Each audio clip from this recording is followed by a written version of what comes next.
When Enterprise returned to Pearl Harbor after the Battle of Eastern Solomons, yard workers labored around the clock to repair damage caused by 3 bomb hits and a near miss that had left a hole below her waterline.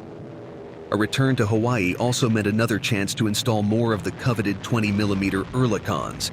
The yard also replaced the ship's 1.1-inch guns with quad-mounted 40mm intermediate-range anti-aircraft guns.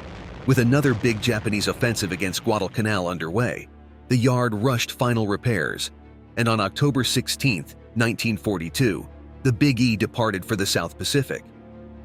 In this episode of Battlestars, Enterprise steams into contested waters to fight the Navy's old adversaries, the Japanese fleet carriers Shokaku and Zuikaku. The intensity of the enemy's air attacks on carriers have increased with each battle, but American defenses, especially gunnery and damage control, are constantly improving. And again, a new fast battleship will be riding shotgun for the Big E.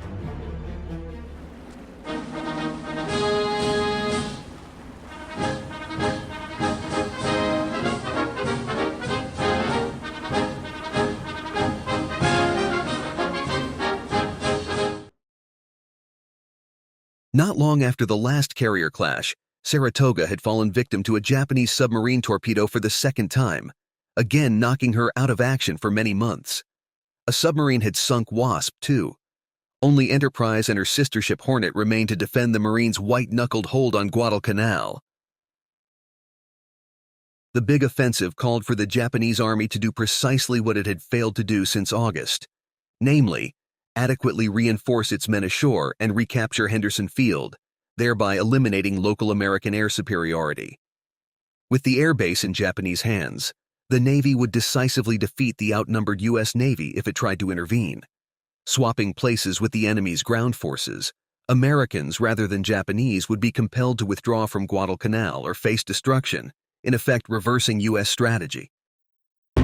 Admiral Yamamoto entrusted tactical command of the largest Japanese naval force assembled since Midway to Vice Admiral Nobutake Kondo. Vice Admiral Chuichi Nagumo again commanded the carrier striking force. Their total force included 3 fleet carriers and 1 light carrier, with some 200 aircraft embarked, 4 battleships, and more than 30 other surface ships. The timetable called for the Japanese army to retake the airfield by October 22nd, but it postponed the attack twice. The delay allowed Enterprise to join Hornet on October 24th. When the ground offensive started, the Marines and GIs held the line tenaciously, inflicting heavy casualties. With Yamamoto's naval forces having already loitered north of Guadalcanal for 2 weeks, the admiral prodded the army to capture the airfield, or he'd withdraw. Jubilantly, word of the airfield's capture finally came shortly after midnight on the 25th, at which point Yamamoto committed the Navy to battle. Though heavy fighting on the ground and in the air continued, the Japanese ground offensive had fizzled. Hours passed before the admiral learned that not only had the army failed to capture the airfield, but it was also unlikely to do so in time to save the rapidly unraveling plan. As a result, Kondo's heavy surface ships withdrew out of range of Henderson Field. With a naval battle now all but inevitable, both sides focused on locating each other's carriers. But where were the American carriers? The Japanese hadn't had a position report on Enterprise for days. Scout planes filled the skies. Both carrier forces were in fact advancing toward each other at high speed. Rear Admiral Thomas C. Kinkaid, who had tactical command of the U.S. carrier task forces, advanced aggressively northwest at more than 20 knots.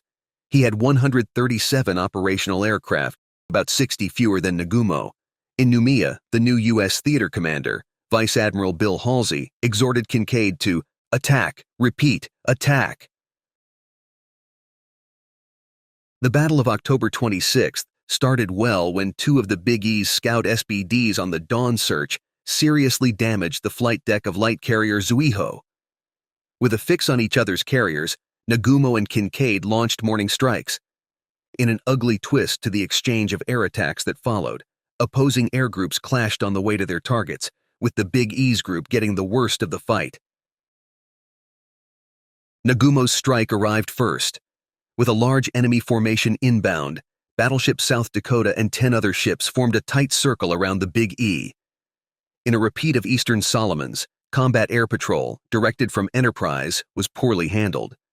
Though key officers from the carrier had been pinched for Halsey's staff, as historian Samuel Eliot Morrison wrote, this was still 1942, and the materials, gadgets, and techniques worked out 2 years later were not available. When the first wave arrived, a rain squall hit Enterprise, so 53 enemy aircraft descended on Hornet. The collective firepower of her task force was weaker than the Big E's, and she was mortally wounded in a well-coordinated attack. Though dead in the water and doomed, her attackers had paid dearly. Only 15 of 53 aircraft returned.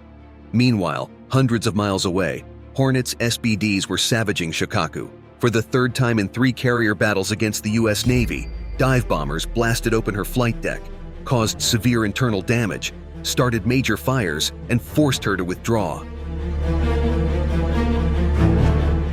With 20 aircraft parked on her flight deck, Enterprise became the second wave's bullseye. Strike aircraft arrived in separate flights, 19 dive bombers from Shokaku, then 16 torpedo planes from Zuikaku. The attack began at 10:15 and was largely unopposed by fighters. The new weaponry was eye-watering. Almost immediately, 7 Japanese aircraft fell flaming into the sea. The determination of the attack was more than matched by the flashing muzzles of hundreds of anti-aircraft guns. On board Enterprise, Captain Hardison maneuvered radically to spoil the aim of the dive bombers. Only 1,000 yards away, South Dakota matched every turn and was a tornado of gunfire. The funeral pyres of burning aircraft dotted the water's surface. 2 bombs struck the Big E. One punched through the flight deck far forward, while the second penetrated near the forward elevator and detonated inside the ship, wreaking havoc on the hangar deck, wiping out repair party number 2 and starting a fire in the elevator pit. Damage control had already swung into action, performing the heroic feats that might be the difference between staying afloat or sinking. Witnesses said a very near miss rocked the carrier like a rowboat. It sprung rivets and sent planes bouncing off the deck or into gun galleries. 10 Japanese aircraft went down in the melee. The torpedo planes lagged behind the dive bombers by 40 minutes. Half were shot down by Wildcats and anti-aircraft fire, but Enterprise needed to maneuver violently, combing wakes, to dodge as many as 9 torpedoes and avoid what would have been a death blow. The third attack came 30 minutes later, when 17 dive bombers from Junyo surprised the Big E, whose radar was malfunctioning, and managed one near miss that opened seams and deflected plates inward, as much as 2.5 feet in some places, buckling frames, bulkheads, and decks, and opening fuel tanks to the sea. The Big E was soon down 4 feet by the bow. They also scored a direct hit on South Dakota's #1 main battery turret and blasted a non-lethal hole through the light cruiser San Juan's bottom. During the attack, 10 more flaming aircraft were introduced to the sea. With Hornet finished and Enterprise crippled, Kincaid withdrew. Nagumo contemplated a 4th attack, but he had already lost half of his aircraft, so he called it quits too. Gunners on board Enterprise, South Dakota, and San Juan especially had distinguished themselves. South Dakota was credited with 26 of the 67 enemy aircraft shot down, while Enterprise alone had expended 46,000 20mm rounds. Both sides— Whoa, hold up. Did you say 46,000 20mm rounds? We're going to need a bigger boat and a whole hell of a lot more ammo. Both sides thought they had won the battle. Hornet's loss hurt badly, but the Japanese had suffered irreplaceable losses in aircraft and experienced aircrew. Though Kincaid had ceded the local waters to Nagumo, the Marines still held Henderson Field. The results might have appeared murky, but what was clear, as the Big E's crew claimed defiantly, that even if battered and bruised as the only U.S. carrier left, it was now Enterprise versus Japan.